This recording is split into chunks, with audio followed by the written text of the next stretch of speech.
গোপাল লয়ে যাও রে কেন গোপাল কেন আমি কি মারি নাকি? না না গোপাল আরে ক্যামেরা ধরো আমাকে ঠাকুর কোনটা এই হাওয়া তোরাতে অনেকদিন পরে দেখলাম।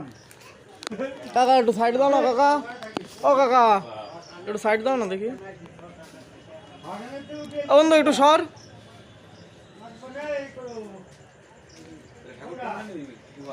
দেখি কোনটা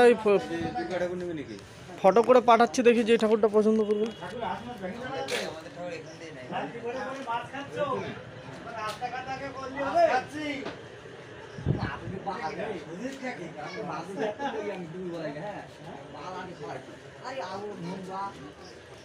না না এখন হ্যাঁ খাই এগুলো সব বিশ্বকর্মা ঠাকুর না?